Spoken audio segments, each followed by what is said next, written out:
Hey everyone, welcome to Life Design Diaries. We're on a pursuit to live a fulfilling life completely on our own terms. We share our thoughts and experiences to help inspire you if you're pursuing the same thing. In this podcast, we cover thought-provoking topics that help develop a happy and balanced life, and we'd love for you to join us each week.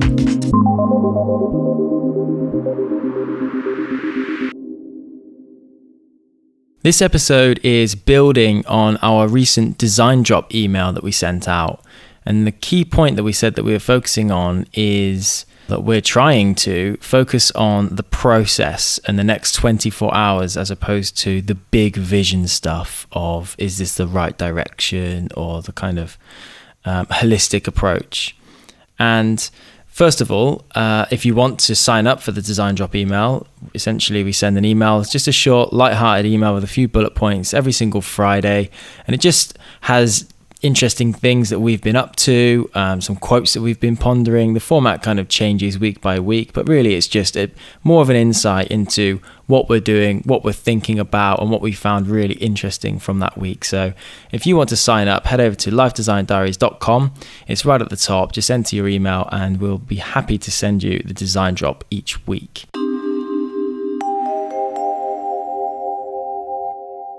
So what do you mean by focusing on the 24 hours then?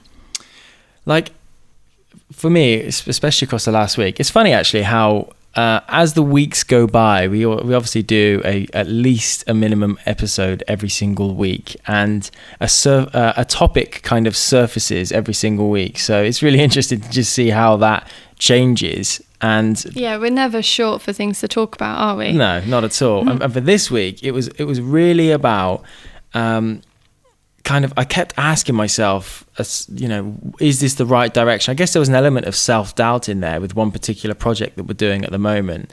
And it was kind of high-level contemplation of, is this the right thing? What does it look like in a year? What does it look like in 5 years' time? Does this fit right with me? Is this kind of the right area to go in, basically? All of those kind of high-level questions. Yeah, almost like getting into a long-term relationship. It was like, is this right for me? That's true. It is very true. I mean, that wasn't the thing I was pondering. Well, we're in it. I'm sorry I'm to still say. thinking. No, but that's a perfect example. I mean, for me, it was about a new business venture, but you could absolutely use relationships and think, you're quite liking someone, and at that early stage getting too caught up in thinking, is this the right person for me long term, and how would others think about that? Yeah. And can I see myself marrying this person? All of those kind of questions. And really I just you got to a point where it gets stuck going round and round. So I was looking to get out of my own head really and work out what's the best way to go forward, because by thinking like that, sometimes it can be good if you're planning, but if you get to the point where you're really stuck like this, it's quite detrimental, because you're not going anywhere, you're not actually doing anything. Yeah, so I think what was interesting was that we had a really, really long chat one late evening after some football, which has been every day. Of course. Woohoo. If I hear it's coming home one more time, I'm literally going to scream, and I'm not even in the UK. But anyway, after one particular football match and a couple of margaritas, we got deep into the conversation around why you were going round and round and round, and why you were like defaulting back to, is this the right thing? Is this the big thing? Is this my big break? And it was quite interesting to like delve into why you kind of default back to that kind of thinking, wasn't it? Yeah. So after that chat, like what did you come away with thinking?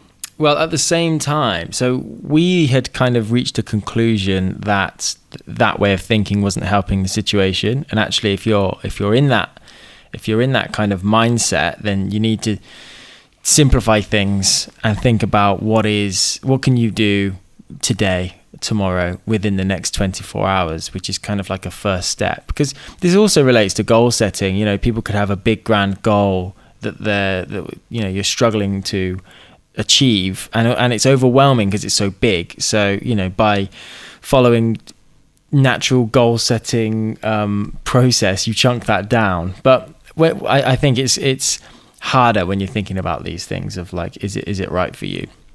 So, and at the same time, I happened to listen to one of my favorite podcasts, which is the Tim Ferris show. And they had on there the founder of Humans of New York. And I really resonated with it because he said exactly the same thing. He literally opened up by saying that all throughout his sort of early 20s, he was thinking, what is the thing for me? And kind of contemplating that huge, overwhelming concept of, is this right for me, and what do I want to do with my life? And then he just said it wasn't getting him anywhere. And so it was at that stage he decided to just think, well, what do I want to do today? Like go right down, simplify it right down to what do I literally want to do today. And for him, that was photography. He really wanted to learn how to take great pictures.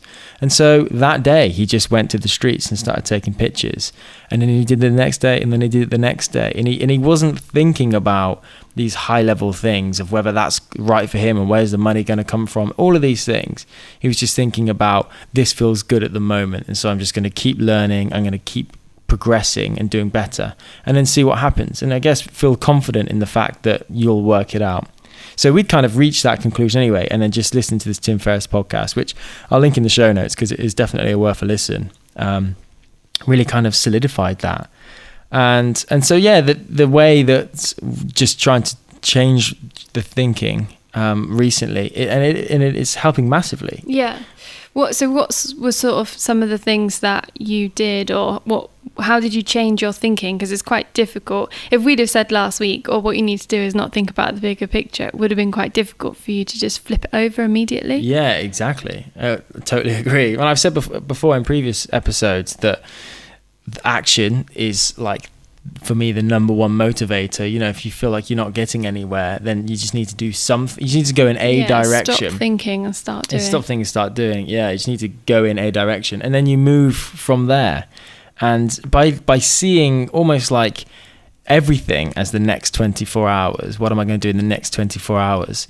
Then you begin to act. You begin to learn, and before you know it, you're looking back to a place where you've progressed so much more than if you were to have been stuck in that kind of thinking mindset. Yeah, because I mean, I think maybe some people's advice would be like, don't go into anything without having a good think about it, and you need to fully understand the vision, and you need to do X, Y, Z to understand you're not going to waste time or money. But I kind of think, and my experience with TETTA and 6 Stories, which are 2 of the companies that I run, actually the naivety of not thinking too much, and actually just taking one step at a time, not worrying about the bigger picture, or that I don't know X, Y, and Z, has actually been the propeller for both businesses, because I haven't been too frightened to get started. Yeah, you mentioned the word naivety there, and I think that is so true. The amount of people that I have seen, businesses that have grown, and stories that you hear, that the person, when they jumped in, they're almost naive if you look at it, because they just threw themselves into it, and you kind of hear the stories back, and it's like, well, why did you think that you could do that at that time? And the owner always, they haven't really got an answer for it. They just knew they were going in some kind of direction which felt right. Yeah, it's definitely a feeling. And then they started. Yeah. And I think it's all too easy for you to get so caught up looking at, say, Airbnb, Facebook, Uber, all of the typical companies going, oh yeah, but they do this and they do that.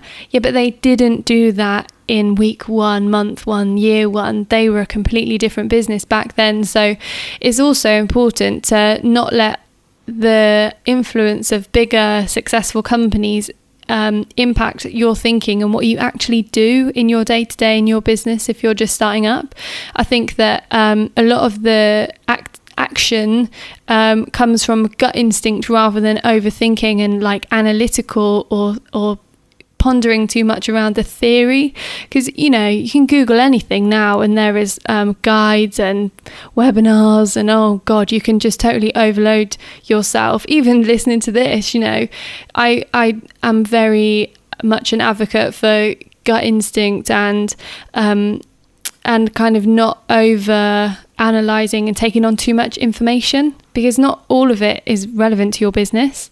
So, you know, if you're going to set up an accountancy firm or something like that, potentially, yeah, you need to take on board more of an analytical approach. But when you're looking at getting new business or marketing your company, just go with it.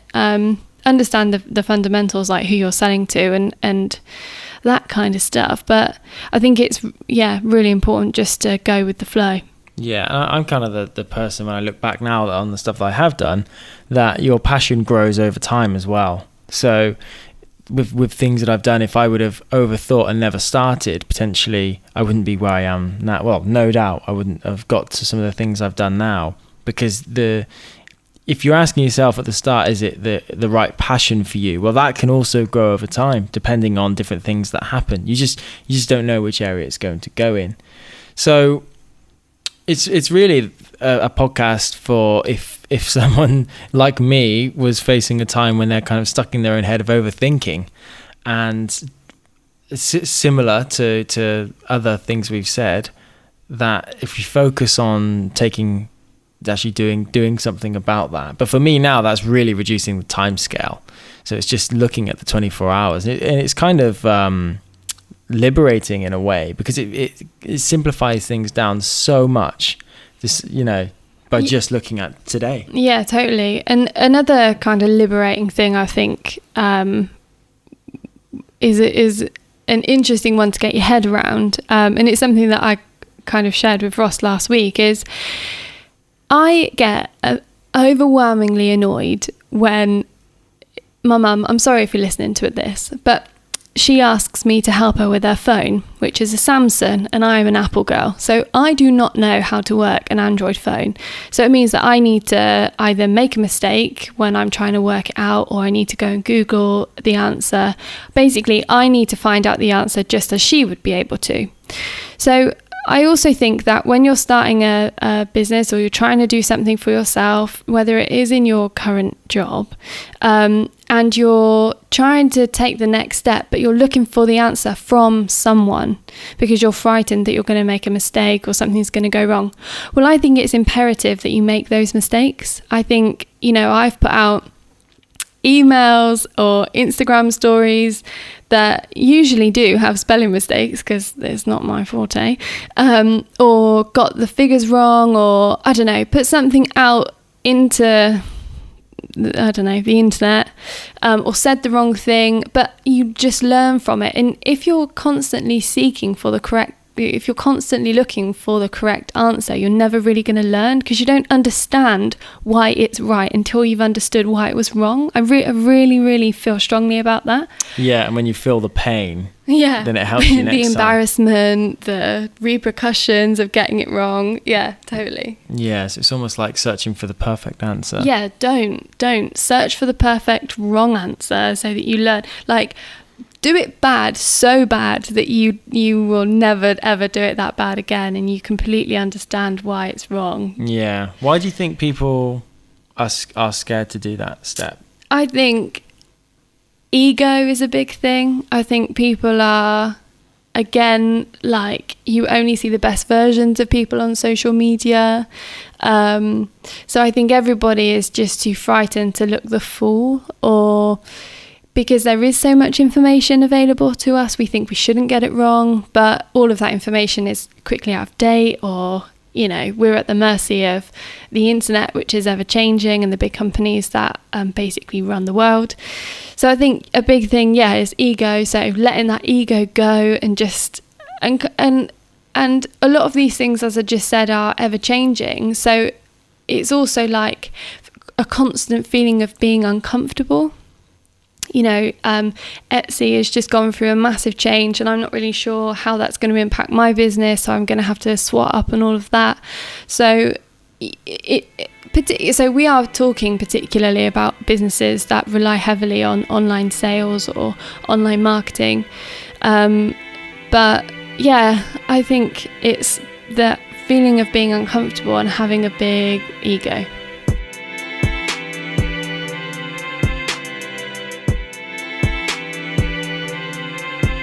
Just before we head back, We've hit 50 reviews on iTunes, which is amazing. If you've been enjoying the podcast or want to leave us any feedback, please head over there and drop us a review.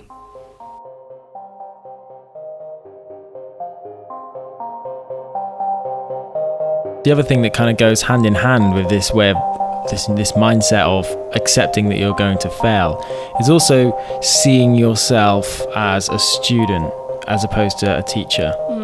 So it was the topic that we were discussing, wasn't it, around, as well as focusing on the 24-hour, is that if you kind of get yourself into a point when you're thinking about what you need to do and you're trying to search for the perfect answer, you're kind of coming at that from a teacher's perspective. Whereas if you really see yourself as a student and just accept that you do not know everything, then again, that helps, because it allows you to say, okay, I failed. That's completely normal, because that's what students do as I'm learning this subject. I think it just, again, breaks it down and allows you just to start. Yeah, definitely. And I think that, and I mean, we could fall into this category, but I think that there are so many people that basically start a side hustle, or they set up a little website, or they start selling a few things online, and they immediately become the expert and start putting out their life lessons and start charging for their ebooks and stuff. So it's quite difficult to take on board all of this information in kind of a age where everybody wants to push their experience and their opinion and their thoughts onto everybody.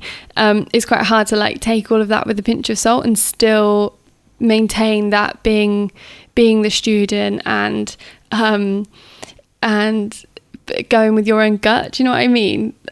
Which is kind of why we've positioned this podcast as we're on a journey, and this kind of helps us be the student as well. Yeah, exactly, because we can just learn. Well, we're just having a conversation. Now, yeah, totally. We're not kind of teaching anyone. We're just giving our perspective. And the other thing I've been thinking about when looking at it this way, about focusing on the 24-hour, is just how much time there is. So the struggle I was having is a particular venture that I'm doing at the moment. Is that right for me at this point in time? And that's where I kind of started going around in circles. Whereas, as well as realizing that doesn't help anything and I need to think about what tasks to do next, also what helped me was thinking that and understanding that there's just a lot of time. And so it doesn't have to define you right now. Like if you are doing something on your own, or you're looking to go a new way, and you may at the start be asking yourself these similar questions, then you might be thinking, is this the right thing for me? But that's almost irrelevant, because if it feels like you should do it now, if you've kind of got a reasonable gut feeling, of almost like if it's a good option on the table and it feels right, well, then there's absolutely no harm in taking it. And it doesn't have to define you as the direction that you're taking, because there's so much time that in 1, 2, 5, 10 years, whatever, you can go somewhere else and that will be okay. There's so much time to do loads of different things. So I just think that personally helped me reframe it. And it's almost like if I had a job, if I was looking at this from a career point of view and I decided to take a job, well, I would understand that job potentially is not my end destination, but actually it's a stepping stone towards somewhere that I want to go. But I wouldn't be saying that particular job is defining me as my life's purpose or my life's aim. Not purpose, that might be a bit too strong, but merely it's a stepping stone. And so that's kind of the whole thing, is if you're in this mindset and you're unsure where to go, to think about it as, what can you do today? Does it feel right? There's loads of time, and it doesn't have to be kind of the life-defining thing. It can actually just be seen as a stepping stone. And especially when you add on to that, like we said, you are a student anyway, then you're just kind of entering a path. It takes a lot of the stress away from all of this subject, and you just become more at peace with the direction you're going and the understanding that you're going to learn from it and then move on from there.